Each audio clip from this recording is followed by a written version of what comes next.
Growing a garden isn't about planting, sowing seeds, and harvesting, but it is also about learning.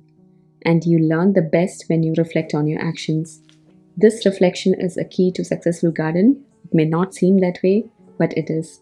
Otherwise, we keep doing the same things every year, even if they did not work in your garden. It helps us identify what we enjoy the most in our garden and better align ourselves to our garden goals. Today, I'm sharing with you what crops I grew in my garden, what did good and what did bad, and what are my plans for next year.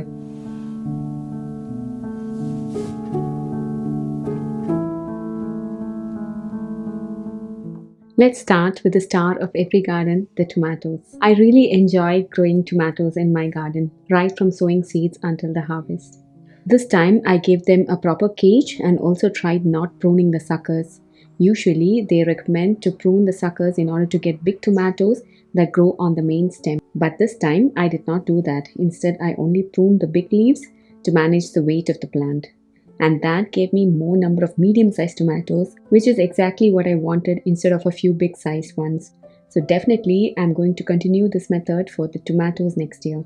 What did not work for me this year were the cherry tomatoes. I had its sapling and I transplanted at the end of May. Soon after transplanting it to the raised bed, it started raining all of a sudden and the temperature dropped down quickly. Maybe that is why they wilted and died. But I really want cherry tomatoes in my garden, so I might give it a try again next year. What I'll do differently will be to transplant them in June when the temperatures are more stable. Next are the chilies. Definitely a yes, I'll grow them every year. This is one of the plants that has worked very well in my garden. Although most of my saplings struggled due to slugs, chilies do pretty well in my garden, and I can save a trip to the Indian grocery store because I get a pretty good yield, and they stay up to 1 year for us if I freeze them properly. So definitely growing them. Next is a problematic plant in my garden, which are the eggplants. This is a plant with which I have not had much luck with. I see them flourishing in other people's garden and they get a good yield, but somehow it did not work for me until now. And the footage that you see now is from 2 years back, and that is the only single eggplant that I got from my 5-year garden journey. And this time the seedling got eaten by slugs. I don't know if that's worth all the effort, but I still will try to grow them next year because I like having eggplants in my garden. Again, it's not my priority to grow eggplants because I know that it's not going to thrive very well in my garden, but if it does, it does. Next are the cucumbers. They are going to be in my garden next year. This time they did not work because they got eaten by slugs. As you can see, the head was chopped off in just one night. It was really demotivating. The footage that you see here is from the year before last. So I know cucumbers do well and I hope there will be less slugs next year. So definitely I'll try growing cucumbers. Similarly, zucchinis, they are ideal for raised beds and containers. And this time I grew the patty pan zucchini and I got a very good yield from them. The patty pan variety does really well in my garden. It's very easy to grow. It looks like a complicated vegetable, but it is really not. Next are the beans. Those were a success, especially the yard-long beans. I got a huge batch from my garden and I gave them a proper trellis this time. They're pretty easy to take care and less demanding. Beat any beans, so definitely I'll grow them next year. Next category of vegetable are the brassicas. I have mixed feelings about them because the return of investment of this variety of crop is much less. We put in a lot of effort. We have to protect them from a lot of pests because they attract a lot of pests. I mean, they are the pest favorite, I would say. And all that for just one vegetable. So that is why I said the return of investment is less, but I still like growing them. And this time, with the plague of slugs in my garden, I did not even bother to grow them because even without the slugs, they would have been eaten by a lot of pests. And with slugs, I know that it is just going to be demotivating and nothing else is going to happen. So I just chose not to grow brassicas at all except kohlrabi. They are one of the easiest brassicas to grow, and I got 2 or 3 kohlrabis from this year's garden. Brassicas, they take up a whole lot of space and I have to prioritize what I need to grow in my small garden. From my observation, what I have found was they do well in winter as winter crops. And since the place I live in, we have mild winters, I might grow them as a winter crop. That means I'll sow and plant them in the fall let them grow throughout the winter. They will survive. I've had cauliflower, broccoli in the past, and I could harvest them in spring. So I will try to grow them in winter, and they'll not get a place after March in my garden. Share with me what your experience with brassicas have been.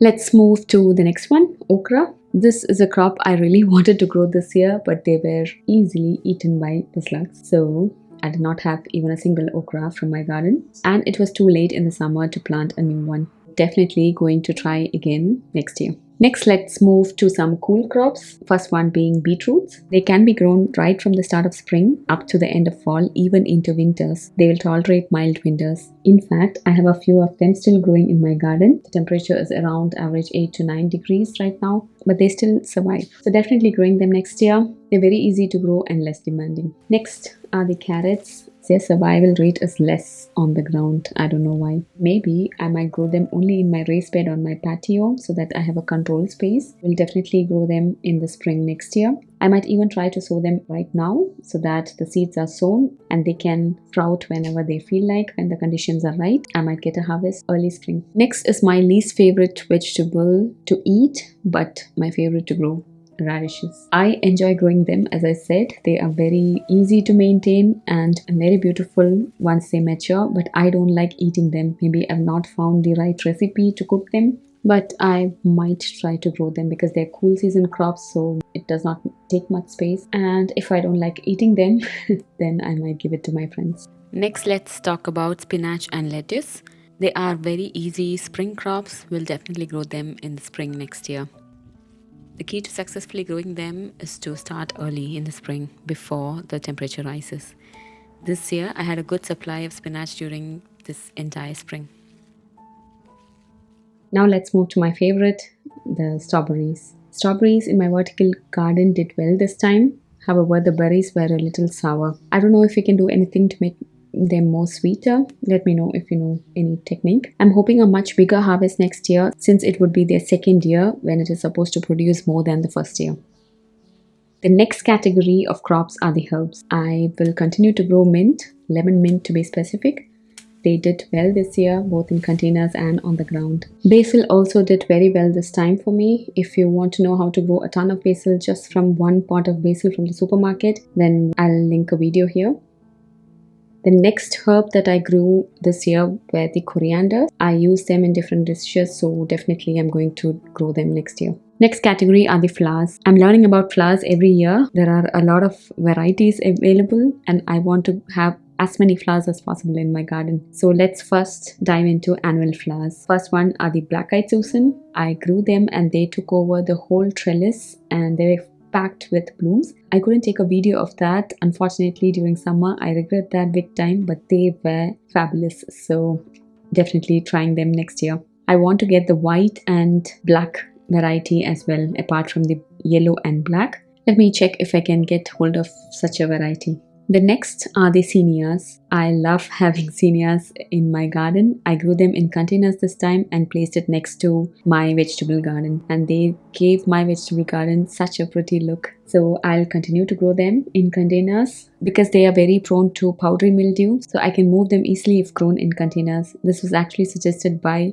one of you guys. Next are the snapdragons. This was the first time I could grow them properly. They fall into the category of hardy annuals. That means you plant them in fall, they overwinter and establish their rooting and give us very good blooms in spring. That's what I tried with them last year and it worked very well. Next are the asters. I have a huge aster which are perennials. They come back every year. But apart from that, I also got a few aster varieties. I tried growing them this year, but they were eaten by slugs, so I might give it a try again next year. The next ones are the petunias. I like filling up my containers with petunias and they make my patio so colorful.